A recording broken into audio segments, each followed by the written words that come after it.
Hor-El. He is an author of three books: Mindful Meditations for Black Men, The Shadow Work Workbook, and Self Care for Black Men. How you doing today? Good. And it's so just for context, first name is Jarrell. Oh, Um, my apologies. s- all good. I always like to lead with I know because my last name is a Spanish last name, but first name is not because I'm named after Superman's father. Um, and so, it's a comic book name through and through. So yeah, Jarrell. So, which parent was the comic book person? Definitely my dad. And so I always like to say that my dad is a comic book fan and my mother is apparently an understanding woman, and like she just rolled with it. So here we are. So, did you actually get the your dad's genes as far as being like, hey, I really like comic books, and then I had my mom's of just understanding? No, um, I never got into comics really. I do enjoy superhero content, movies, etc., but I just never got into comics for some reason. Every once in a while I debate the idea of like, oh, do I want to read them like as a hobby a bit now? But there's so much to catch up on. The lore, especially Superman lore, is just like so deep. Like it Yeah. would take me years. So I don't know. We'll see. Well, I'll just do a quick plug. So, my brother just started putting out his own comic books, and Okay. he's the one was called September Paradox, and the other one's called the Devil's Box. And September Paradox is, see, I looked at your back; it has New York in there. It's Hmm. remember September 11th, where a person like how people lost so many of their families and Mm. how many people have been mentally devastated from the traumas of losing people so quickly, and not only was it taken from them, but how society kind of was so overwhelmed that nobody really had the possibility of process. And Mm. it had this one dude that was able to go back in time to try to save his girl, but perceives to be crazy. It's really awesome. Mm. That sounds great. But so I want to jump straight into it. Yeah. Um, And the question I asked you right before we started, what is the difference between how we would treat mental health towards a black man compared to a white man? And how does the intersectionalities create these barriers or opportunities to help people? Yeah. It's a really rich question, right? Because especially when I think about it in terms of we can't talk about men's mental health without an understanding of masculinity, right? And sort of like how we define manhood, maleness, etc. And so much of that is culturally defined, right? And so what I find really interesting is sort of like the differences between maybe white men clients I may work with and black men clients that I may work with is how like culture, even if they're both American, right? There Hmm. are very different experiences in terms of how culture may define masculinity, manhood, and fatherhood. So there's some differences, right? I think there is this sort of general expectation for men of moving towards this space that's like a bit more stoic, like emotionally unexpressive in large part. You sort of keep things to yourself, you're independent, etc. And so that I think sort of transcends maybe race in this country in large ways.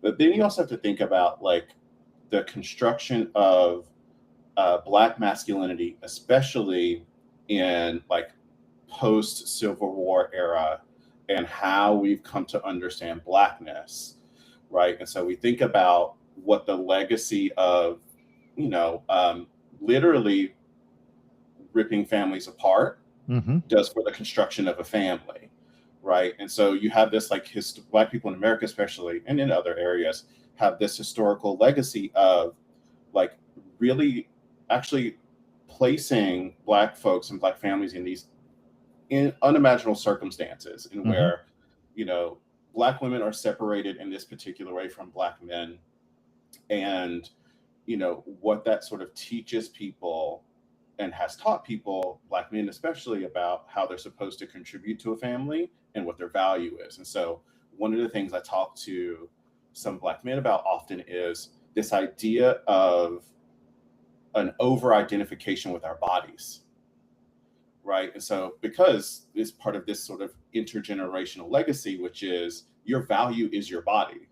Mm-hmm. At one point, it literally was like how big you were, how strong you were, your ability to withstand trauma was your value, right? Your ability to reproduce was your value.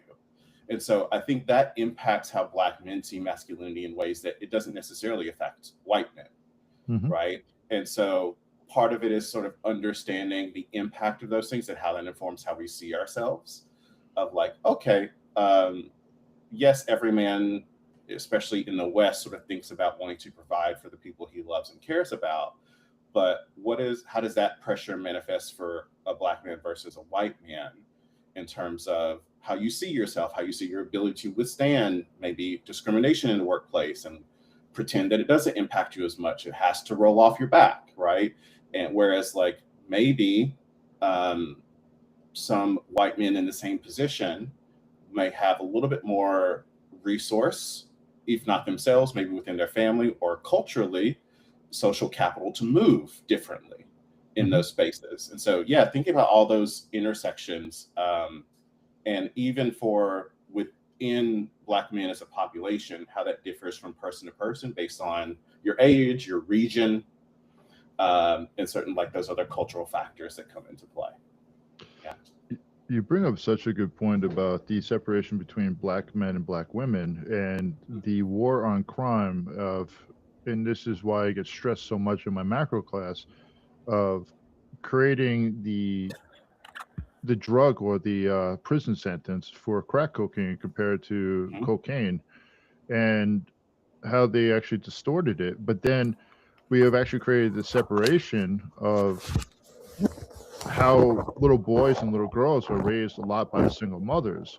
So then at this time, we're not able to understand what healthy masculinity is. And I'm not saying that women are not trying, they're doing their best job that they could provide it. Sure. But now you're talking about it from a historical stance of which you just said I'd never really put into perspective of post-slavery or post-Civil War of how a person would be sold based off of how physically they can be able to use as an attribute, Mhm, and slowly trying to weed it or water its way out of it. You mhm, don't. It doesn't happen overnight, and then you still have those residuals from years ago. So when mhm. you get a client like, and now they're struggling about their masculinity, what's some of the things that you talk to them about? Mm. Well, that's a really good question, and I definitely want to answer that. But I also want to offer this sort of very contradicting point, because what's also interesting about the research on Black men in particular is that Black men are among the most involved in terms of fatherhood Hmm. in America. They're the most heavily involved group by race and gender in America for fatherhood. And isn't that fascinating?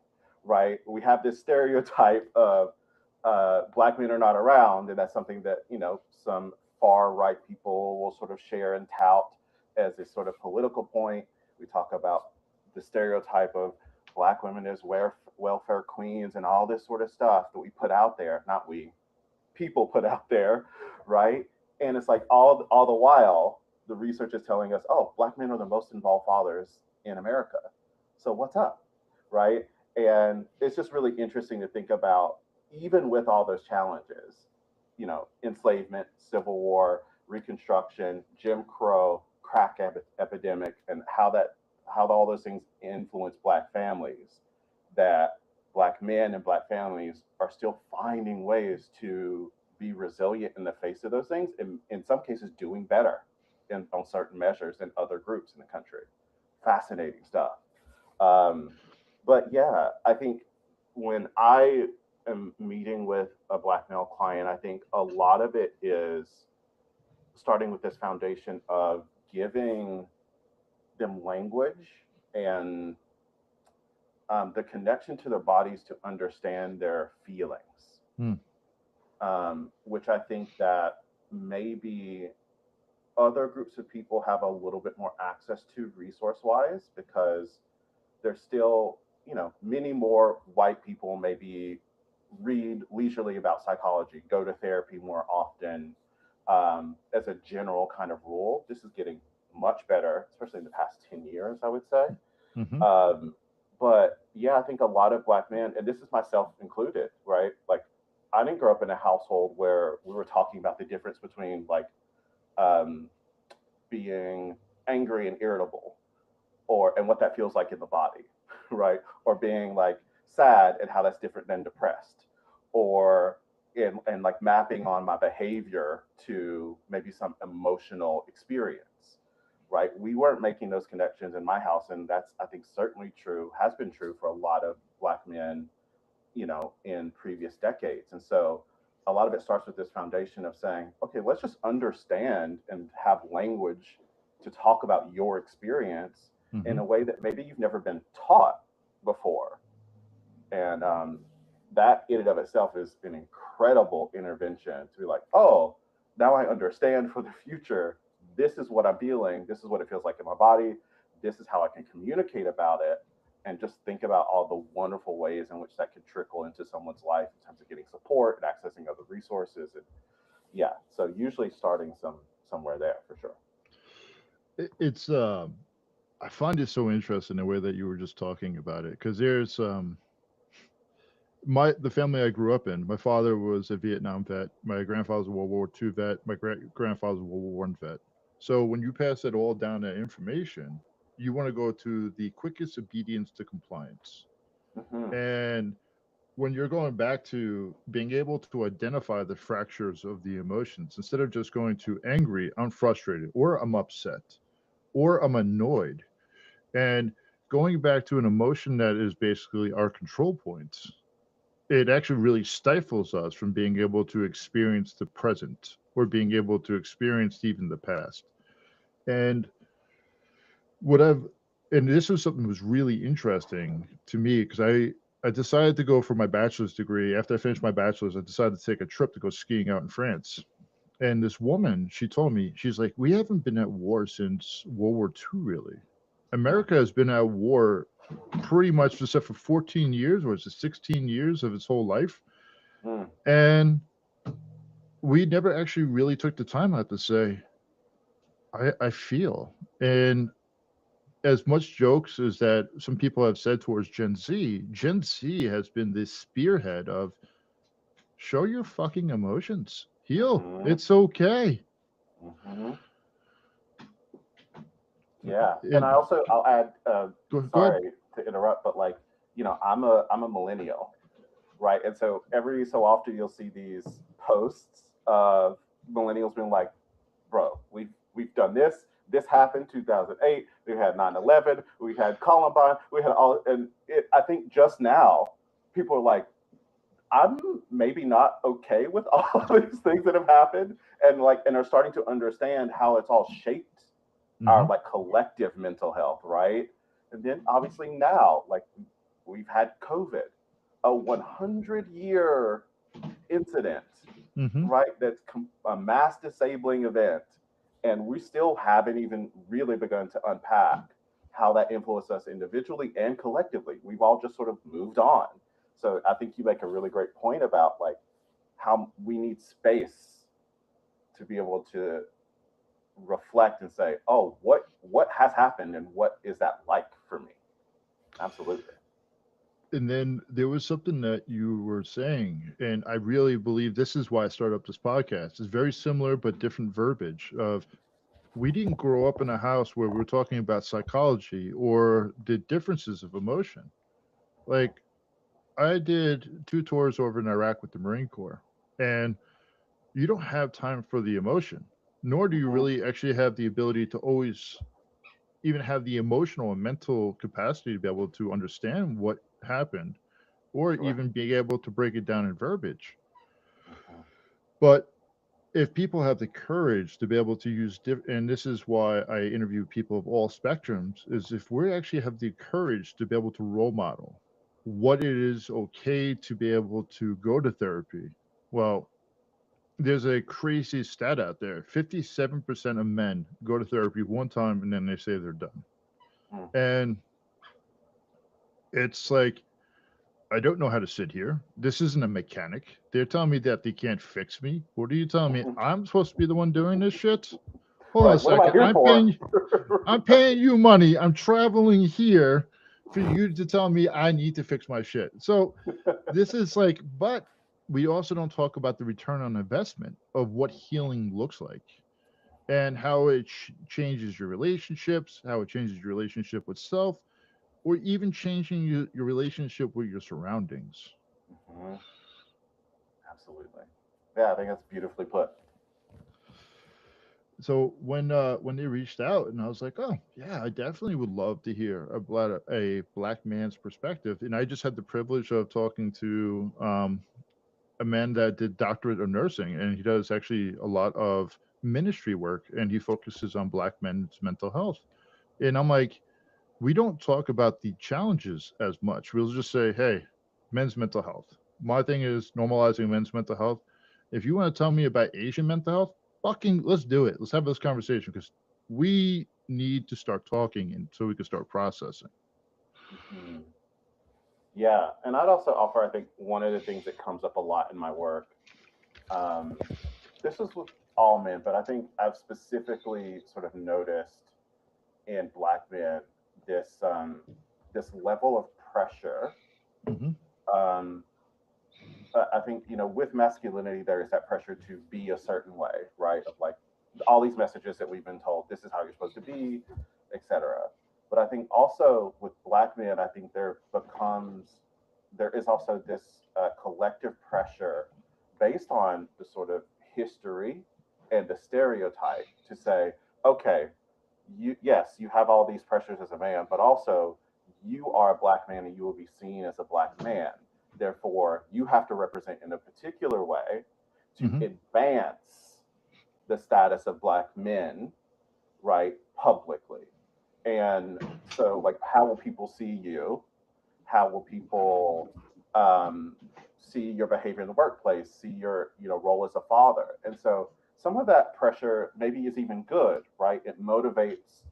I think it's in part what motivates some black men to be like, I'm going to try therapy for the first time, or I'm going to read this self-help book, right? That may start to get my wheels turning in a new way. But it also can be very detrimental in that being able to have compassion for yourself in the ways that maybe you've quote unquote failed to meet this sort of unrealistic expectation of always having the answer, always advancing the public image of black men. It's like, well, no one can really do that, right? Because we're humans and imperfect, and so there are going to be moments where you don't do the best thing. There are going to be moments where maybe even not even by your own fault you get laid off, Hmm. right? And that's and so really helping men see that those moments, maybe they're not always personal failures, right, but they're sort of the manifestation of difficulties in a system. And so really starting to have compassion for the self, when maybe you're not living up to this expectation that you think you're supposed to live up to, that's unrealistic. And I love going back to the historical lens. If we didn't have people that were able to always explain everything to us, and we didn't have a person that was able to share this, then all of a sudden we say, behave this way, act this way. But, well, you have access to the internet, but I don't know where to look. I don't know what to actually, why to even ask these questions. And it's it's being willing and curious to be able to have people that role model this type of healing. Think about like for instance, they were talking about black students will do better if they have black elementary student teachers in there. And if you only have people that are white, you have this unconscious of the person that's actually feeling themselves, well, I need a white person to be able to explain this to me, but I don't know how to actually connect to them. They Hmm. don't look like me. It looks like this whole power hierarchy, and it's very subconscious. So when I hear that, I think about like, how do we help role model this always on a larger scale? Yeah, and I'll just say this about my own educational experience. Um, I I don't recall having a black teacher. I'm struggling to think of a moment where even through high school. Actually, no. Now I'm thinking I had one math teacher, I think in middle school, who was a black man, which was great. I mean, he wasn't the friendliest, nicest person, but he was effective, so good for him. But I think about that. It's interesting because yes, that's right, right? That being able to have people who look like you offers you this connection and maybe an easier pathway. But I Hmm. think also sometimes where within community we get messed up is that Hmm. because like so let's say for instance I rarely had black teachers and I still did very well, right? So I think it would be easy for someone like me to say, oh, well, because I didn't need that and still did well, that like you should be able to be fine to do it and excel anyway. So if you're not excelling, something's wrong with you. It's not the institution, right? Which is so wrong, right? But the thing is, some people will exceed anyway, right? Some they have other protective factors, helpful, Hmm. supportive factors in their lives. Some people will always be able to make it work where other people can't, right? And that's not just because of who they are as people. That's also the environment that they have around them, right? And so sometimes within community, we also fight against one another because of our proximity to success or even likeness. Hmm. And some people really hold on to that very strongly because that's the one maybe access point of power, of relative power that they have. So they hold on to it very deeply. And they say, oh, well, I'm this kind of black person. And you're not that kind of black person. So you're not the good kind of black person. I'm the good kind of black person. Right. And it just, and talk about the deep psychology of the internalization of that racism, right? It's just so powerful that we still continue have to work through that as we continue to age and grow up. Well, I love how you broke it down where it's almost a rejection of the community if you do change. I've seen this with Hmm. the Crow Reservation, the Lame Deer Reservation. I live in Montana now, and you'll see that with Native Americans where they call them apples. They're like, well, you're more of a white person. You're red on the outside but white on the inside. And I'm not being racist. This is what they would call them. So I want to really illustrate that. But when it becomes hard, it's like because part of the healing and part of the changing, sometimes people will say you're outgrowing the community. Your relationship with them does start to change because you start getting rejected. Hmm. And if you start being able to heal, sometimes you can take people with you up to a certain step, up to a part of your journey. But then you got to love them for being part of your journey, not rejecting them for not being with you the whole way. Hmm. Hmm. Absolutely. And I'll say that for uh, you know, black folks in general, where let's say someone is going to therapy as an adult now, they're learning all these things, they're healing, and they're like, oh, some stuff in my family of origin is really messed up. And like, Hmm. actually, this thing that this person does is abusive. I need to have different boundaries with them. I need to like manage in a different way. And then they get the feedback of like, oh, so now who do you think you are now? You're doing blah, blah, blah, blah, blah, right? And that distance happens. And it's really difficult, I think, for people to navigate that moment because you're what people see as like moving away from maybe the culture or community. What it is actually is a desire to be fully immersed in the community, but healthier. Hmm. It's like someone brave enough to say, actually, this thing that we've all been doing is not okay. We're Hmm. hurting each other. How about we don't do that because I love you, because I want to be here. But it's so easy for people to go to the place of like, oh, you're. And so in my growing up, there was like, it's kind of a slur, but not really. I guess like like an apple, but like Oreo, Mm. um, or like you're black on the outside, white on the inside. If you talked a certain way, Hmm. or you were a Carlton from Fresh Prince versus like a Will, right? And Will was like what black was. Carlton was not really black, Yep. right? And so like having those conversations of no, like that's all of that is black, right? Speaking, if you're scholarly, that's still black because there are black scholars. Hmm.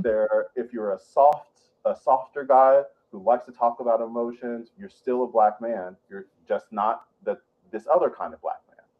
That's okay because we all have access to that range of everything because we are everything. We have that access. And so that's a big part of what I like about my position and ability is to show up visibly in these ways and just even talking about emotionality online Hmm. and being like, yeah, we can feel your feelings. You can. I love being on like a social media site and like I think someone posted recently, a friend of mine, that they were rewatching This Is Us. I don't know if you ever saw that show. To be Um, honest, I have not had much time for TV between okay, full-time grad school and everything else. I'm just like, yeah, but go on. I'm listening. totally fine.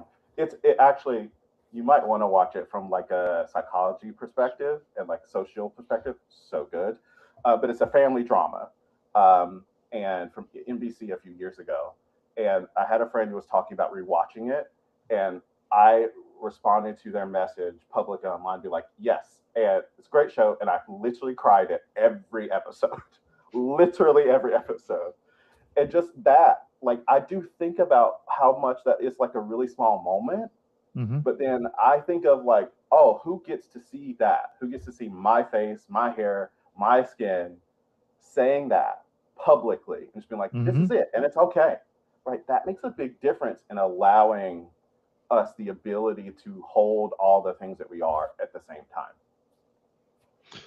So, do you remember? So, growing up, I grew up Mm, in the 80s. I'm a millennial as well. I'm 41. cool. And when black people were pictured, it was like the movie Juice or Friday or and it had this racial tone of, hey, this is what black people are. And well, then you will also hear people say, wow, and I've heard this too, is like that dude doesn't sound black, he sounds white. Or Mm, a white dude and he sounds black. And I'm like, how mhm, does a color sound? Help mhm, me understand this. You know what I mean? mhm, No, no, no, no. mhm. Please use your words. Help me understand. And Yeah.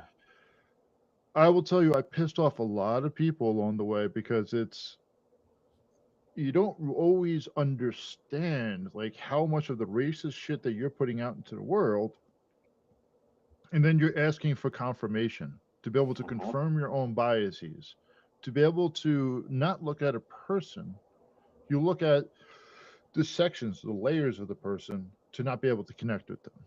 mhm, And I it's very very fascinating. And then you also said looking at it from the psychological lens, it's movies have been ruined since I've been learning about psychology, like Groundhog's Day, existential psychology of how you really mhm. just live in just the same day over and over again.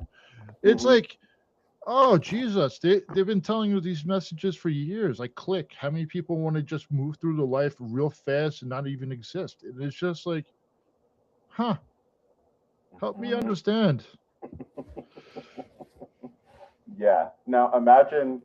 So I've always been uh, deeply sensitive and I think a bit existential. So I was like the 10-year-old kid that was like, so what we're saying is every day is so bad that you want to be able to do it over. What does that say about the life that you're living? Like that was me as like a 10-year-old. And so like yes, I ended up in the right profession. Um, but yeah, it is really interesting, and I often use media sometimes in my work with clients to like help get at some of those deeper things, whether it's like shows or books, um, to explore like what is that really about? What are we really talking about here? Can you see something through that lens easier than if I were just to ask you directly about that thing? Because maybe that's just too hard to do in this moment. Yeah. To be fair with me, the more that I've been learning, so I actually had to read books typically by white men. And then when Mhm. I started understanding their basis, their understanding, I was able to read books about white females and now actually changing the spectrum, or reading books by black men or black women, and actually having being able to change the prism. But I also had to understand that I had this way of the way the language would connect with me. Mhm. So I agree with that. And then it's like, how does that person connect? Well, we can't just say here. So this a psychiatrist I just interviewed the other day, listening to a lifetime. He is listening for a lifetime. Like, I would not have been able to read his books if I never went through my bachelor's program. Yeah. And it's very interesting about where we don't actually realize that the building blocks of this type of connection. And to be truthful, I'm appreciative of you as a black man showing your emotions to be able to help other black men, or even people that have the spectrum of high masculinity, where they're like, well, it's okay, you guys are sensitive, but actually, a person as a black male, they have that still stereotype of, hey, they're the exuberance of masculinity or that tough skin. Mhm. Mhm. Yeah, I don't know. As I've gotten older personally, I really just want to reject that further. I'm like, no, not tough skin, soft skin, supple skin. I moisturize. I cut easily. Like I'm like, no, no, no, no, no, no, no, no. I I can be a big softie, and things impact me, and I'm gonna try my best to let that show, right? And that's still even a challenge for me, even knowing what I know, even knowing what I do for work, right? Because I still have this deep programming that, but you're not really supposed to do this, Hmm. right? So I have to nudge myself forward to do things sometimes, to say, like, to tell a friend, this is how I'm really feeling. Instead of being Hmm. like, it could be better. I'm like, no, no, no, no. I've been stressed about this for the past 3 days. I don't know what I'm doing. Do you have any advice for me? Do you just want to hang out? It'd be nice to see your face because I've Hmm. just been in my head for, like being able to offer those things so readily, because that's just human, right? And I think that's one thing I talk to black men a lot about is like, I think because of the history and because of the stereotyping, because of the hyper masculinity, like stereotype of it all, I always say, okay, but like you're a human, though. Hmm. That's a figure that you're talking about, right? That's not real. That's a figure. You're a human being. Human beings Hmm. have feelings. Human beings get hurt. Human beings have thoughts that maybe sometimes are good, sometimes are very bad, Hmm. right? You get to have all of that. And yeah, how can we just create a relationship to all that stuff that's okay? Where you're just like, all right, this is a part of who I am. It doesn't make me divergent in all these ways that society tries to tell me it is. Well, I'm looking at the time. I have you for about another 13 minutes, and Mm, you told me we have a hard stop. So I wanted to jump into first, before we get into the book that you just released. mm. What prompted you to write the book, The Shadow Work? I told you, man, I love Carl Jung. I love the way that he spreads his message. So we're first going to take care of me and make sure that we wrap up with both with you too. Yeah. So I've always, I think, from my initial exposure to like I guess we want to call them maybe the godfathers of psychology and all this.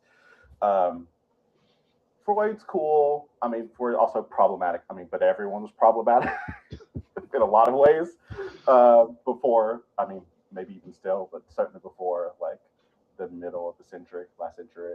Um, I always liked Jung because he had this. He had a little bit more of an esoteric spin, Hmm. right? In which, he talked about shadows, the sort of like collective unconscious.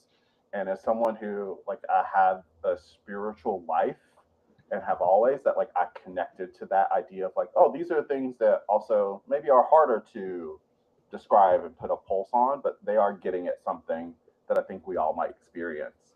And yeah, I like the idea of the shadow of, but we all have this part of ourselves that is difficult to accept and hold. Hmm. And the idea of being able to speak to that and introduce that maybe in a more mainstream context of, hey, this, let's say we all have this shadow part of ourselves, but also maybe learning to approach even that part of yourself with compassion, right, and acceptance could help relieve a lot of internal conflict that you're experiencing in your life. And so that also came, the book came about, the ideas also came about in the middle of the height of COVID, Mm. where people, a lot of us were starting to be like sitting at home, and really thinking about life very differently.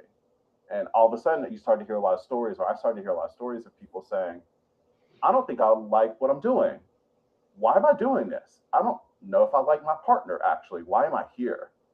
And it's like, oh, because you weren't giving yourself the space to think about what you really wanted, probably because you see that as undesirable for some reason or wrong for some reason. Could that be stuff that's in your shadow?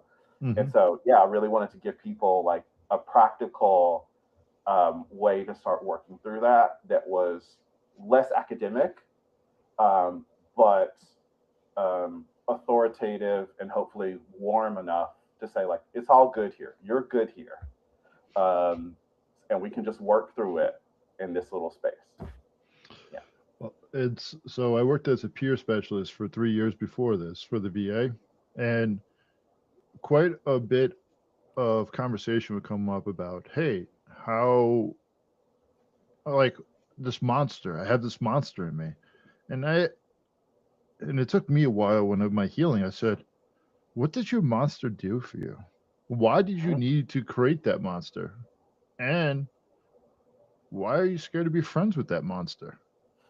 Because that monster is always going to be there. If you cut off parts of your body, that damn thing acts like a leech and comes back up and it follows you. And what was interesting about that conversations, they were like, I never thought about that. I never thought about why am I not friends with my monster? Yeah. Great. So, mindful meditations for Black men. What made you, or what inspired you to read this or write this book? And how is it important for everybody to read this book? That would be the Yeah. second part of it. Sure. Um, so, in addition to Young and all that he's brought to my life, uh, I was exposed to mindfulness at also a pivotal part in my life after finishing undergrad, trying to find my way in the world, feeling anxious about the plans falling through, not really sure what I was going to do next. And, you know, I came across the power of now. I think that someone actually recommended it to me. And this idea of mindfulness was just really important for me. And I thought that, like, it was the first time I'd been exposed to that. I'd sort of taken some courses in religion and spirituality. So meditation I was a bit more familiar with, but like the philosophy of mindfulness was less familiar. Hmm. And I thought about, and so that's been a part of my life since then. And I thought that, like, maybe just like me, there were probably a lot of Black men who never really had been introduced to the concept of sort of like living or like a mindset that really allows us to be aware and tuned in to ourselves, to our environment, in this very intentional way, and how that could bring about so much relief and ease, as opposed to the sort of more common, I think, verbiage, which is, oh, just keep moving. Hmm. If you just move past it, it'll be fine. You'll be fine. It's like, well, are you really fine though? Is that working? Do you feel good? Do you feel at peace? Do you feel restful? Do you feel comfortable with yourself? And so, you know, mindful meditations for Black men came after. I actually did an audiobook before that were actual guided meditations. Hmm. Um, and so we wanted to sort of build out the content further and say, okay, let's make a full text that maybe addresses some of the themes that are prevalent for Black men, and offer it through this mindfulness lens. And so I'm just really proud of being able to create these sort of things, and to be able to have conversations like this that says, okay, like we get to have these conversations. It's good that we're having these conversations and talking about these things. And like my previous book, Self Care for Black Men came out a couple years ago. um, I think it's really important. Actually, let me back up. I'll say I've found so much support from women who buy this book for their men in their lives. Hmm. And so a lot of sort of like the early success of self care for Black women was like mothers. They're like, my baby needs this. They need to be able to understand how to take care of themselves, right? And getting it for their partners and siblings. And so I think I've also heard that it helped them understand more clearly what Black men may be thinking about, Hmm. right? So just as we were talking about earlier, if you've never had the language to be able to articulate, this is what this pressure is like. This is what I'm thinking about. This is the thing that keeps me up at night. I'm feeling more anxious than I can say, and I don't even know if I'd use that word anxious. Right here, you have this book that has all the verbiage, right? Of like, this is the kind of things that your person may be thinking about going through. And so that's why I think it's important for folks who aren't, Black men themselves to read it. And actually, I had a friend who, that this is another angle that I didn't consider before he mentioned it, but I have a white friend who has um, Black biracial children. He has little boys. And he was like, I got the book because I need to understand what they may grow up thinking about more in the future and how they may see the world. And I was like, I never thought of that, but that's beautiful, right? And so that now we also live in a world where families are so blended, and that people have these. We do have more close relationships with people of different ethnicities and races, and being able to have meaningful connections and conversations about our internal lives. That's all in these books and things too. Well, we got about 3 minutes left. And what is a message that you want people to hear from you? And where can they find you? Sure. Um, I would say if there's a message that I could share with people is like there's a lot of information out there, especially geared towards men today, that is so so hostile and aggressive, and I'm really concerned about how that reinforces so much of the shame that we actually feel, the deep shame that we feel, the fear of inadequacy, and how some of this, I don't know if you want to call it like red pill sort of content, actually just makes it worse.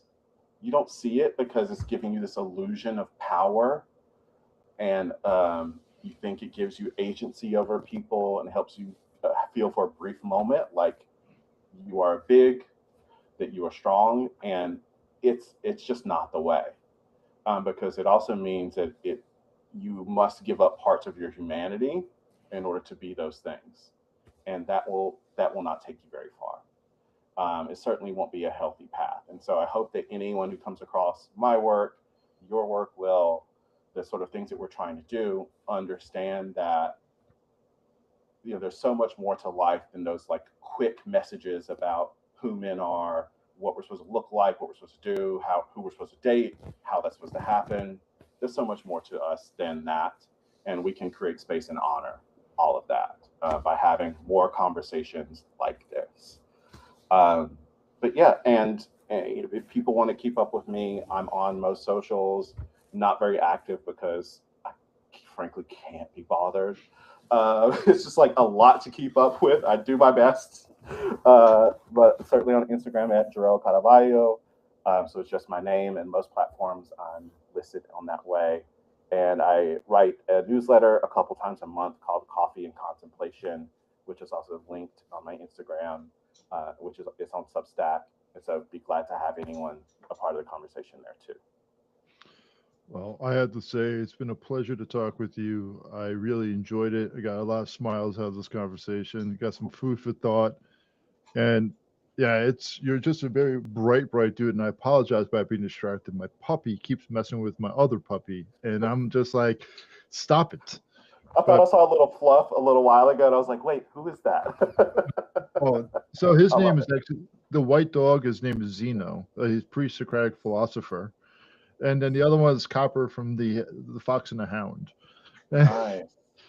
But I want to say I appreciated the conversation with you. Yeah, absolutely. We should do this again sometime.